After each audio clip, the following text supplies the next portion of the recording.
First, to resolve the issues involved in a very sustainable way that would avoid a repeat of this saga in a few months' time.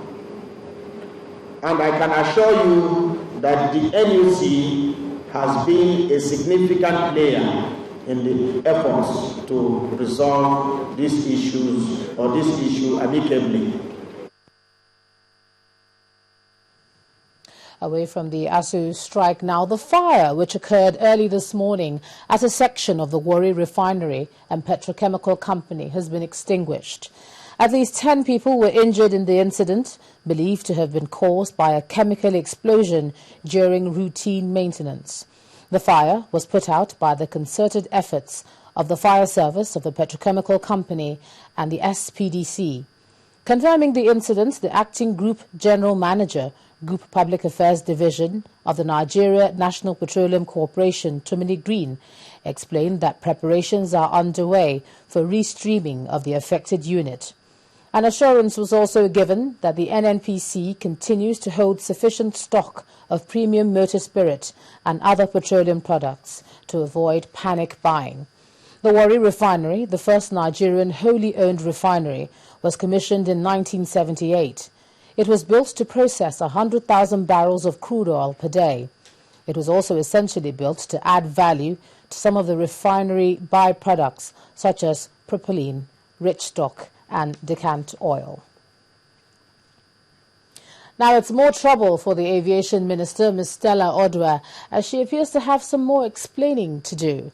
Now this is because members of the House of Representatives Committee on Aviation have denied ever approving the purchase of 2 armoured vehicles for her. During a debate in Abuja, the committee member said they did not approve the expenditure in the agency's budget. This denial is coming just as the Nigerian Civil Aviation Authority is insisting that the purchase followed due process. Our correspondent Lanre Lasisi reports. For the last few weeks, the country's aviation sector has been under focus. From the Associated Airline crash to recent controversies over the purchase of $1.6 million armored cars by the Nigeria Civil Aviation Authority. The sector also caught the attention of the House of Representatives. A lawmaker brought a motion on an airline being denied landing rights in Kano State. Worried that blocking Qatar Airline has crippled the prospect of the North as their push for international trade and business is going backward. It was a motion that passed without debate. An ad hoc committee was set up to look into the matter. But the controversy over the purchase of armored cars was the one that caught the attention of the lawmakers. It will be absurd, unthinkable, and indeed unpatriotic for an agency of government to connive with its political head to incur such an expenditure simply for the comfort and safety of one public officer. The lawmaker moved that the House Committee on Aviation investigate the matter with some particular focus. Whether the purchase was authorized by any appropriation law. 3. Whether the Nigeria Civil Aviation Authority has been complying with the Fiscal Responsibility Act. An issue an official of the NCAA had tried to address. These due processes involves going through the National Assembly. We have the Committee on Aviation on the House of Reps has an oversight, function on my organization, as much as the Senate House Committee on Aviation. So there is no document, if we are talking about IGR approvals and all that, yes, it must go through those processes. This was a response the lawmakers disagreed with. Nigerians know that where the leakage is coming from, not the National Assembly, because as a committee, we are mindful of what Nigerians need, we are mindful of what the aviation industry needs, we are mindful of the regulatory needs. So we approve what we think is supposed to be used by NCA, not armored vehicles. The House Committee on Aviation has been mandated to conclude its investigation within 1 week. Lanre Lasisi, Channels Television News. Well, governors of the All Progressives Congress may be heading to court to ask the federal government to explain the several deductions from their federal allocations.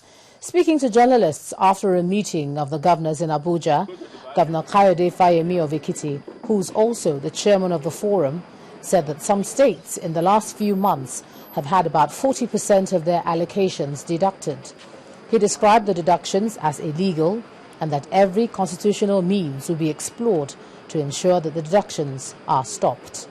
Aside from Governor Fayemi, other governors who attended the meeting include Rauf Feregbeshola of Osun State, Rocha Sokorocha of Imo, Abiola Ajumobi of Oyo, Ibrahim Gaidam of Yobe, and the Deputy Governor of Borno, Umar Mustafa. We continue to insist that we condemn the illegal and unconstitutional deductions. Averagely, all of our states lost 40% of our normal earnings in the last 2 to 3 months from the Federal Allocations Committee.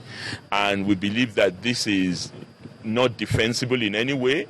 We know that the benchmark that the National Assembly agreed for the budget 2013 is still very, very realistic, because at no time throughout this year, and we're now in October, as oil sold for anything less than $105 per barrel. In fact, more often than not, oil has sold for $110 per barrel. So we see no basis for the kind of incomplete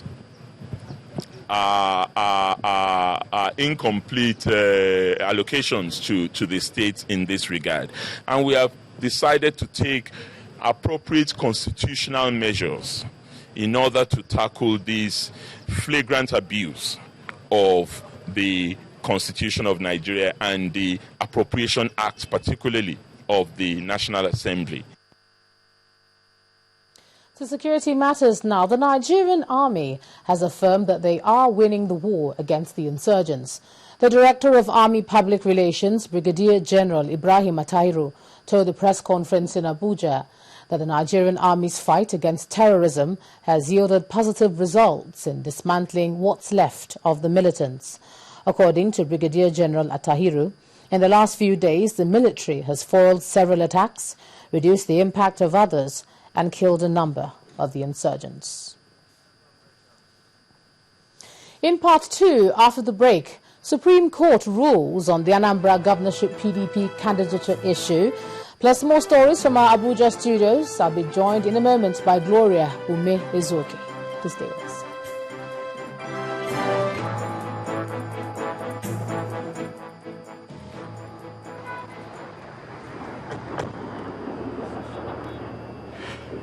As an MTN Platinum